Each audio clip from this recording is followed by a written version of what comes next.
Hey Talesverser, welcome back to the channel. A lot of people who are smart, educated, and even good at planning in other areas of life freeze up when it comes to investing. They have money sitting in a savings account. They understand the basic idea of stocks, index funds, ETFs, or compound interest. They read articles, they watch videos, they know the long-term math makes sense.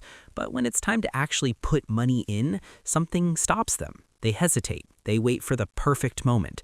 They tell themselves they don't know enough yet, or they just leave the money sitting there earning almost nothing.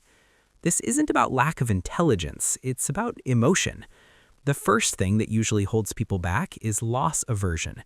Behavioral economists Daniel Kahneman and Amos Tversky showed that losing $100 hurts about twice as much as gaining $100 feels good. That emotional math doesn't disappear just because someone is smart. The brain registers the possibility of losing money far more strongly than the probability of gaining it over time. So even when the numbers say investing is likely to win in the long run, the body feels the risk as a threat. It's the same ancient wiring that kept our ancestors from eating poisonous berries. Today, it keeps people from buying shares that might dip 10% before going up 50%. Then there's status quo bias. The mind prefers things to stay the same. Keeping money in a savings account feels safe because nothing is changing. You can see the balance every day. There's no red number appearing overnight. Investing means accepting uncertainty. The balance will move, sometimes down, sometimes up. That movement, even when it's normal, feels like danger to a brain that evolved to survive consistency and predictability.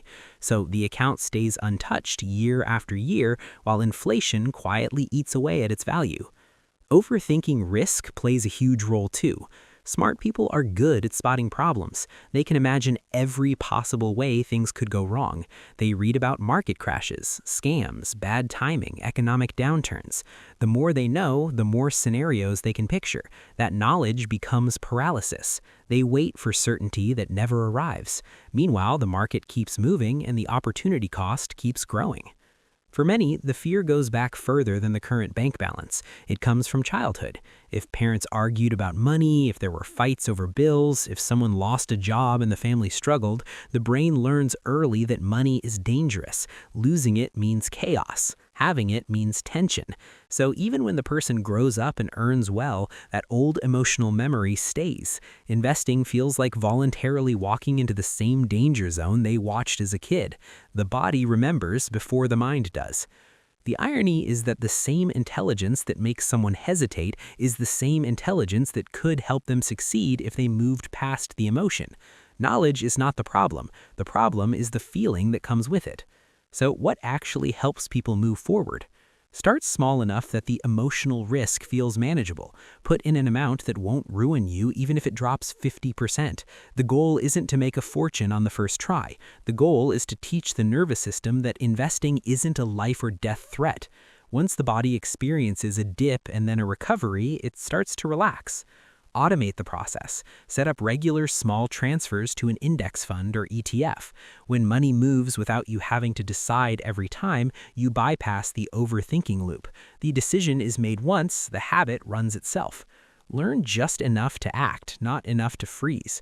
Read one simple book or take one beginner course. Understand diversification, long-term returns, and that volatility is normal. You don't need to know everything, you need to know enough to start. Talk to someone who's already doing it, not a salesperson, a real person you trust who invests regularly. Hearing, "I was scared too, but this is what happened," normalizes the fear and shows it's survivable. Reframe the risk. Instead of thinking, "What if I lose money?" think, "What if I lose purchasing power by doing nothing?" Inflation is a slow, invisible loss. Investing is the only realistic way most people beat it. The real risk isn't market drops, it's staying still. Be kind to yourself when fear shows up. It's not weakness, it's an old protection mechanism doing its job. Thank it for trying to keep you safe, then gently remind it that the danger isn't what it used to be. The people who eventually invest aren't fearless, they're just willing to feel the fear and move anyway. And every time they do, the fear gets smaller, the confidence gets bigger, the balance grows. You don't have to be fearless to start, you just have to be willing to begin. Comment below if fear has kept you from investing. What's the main thing holding you back? Like if this helped you see the emotional side of money a little clearer, subscribe if you want more psychology meets real-life topics, and hit the bell so you don't miss the next one. Thanks for watching. See you soon.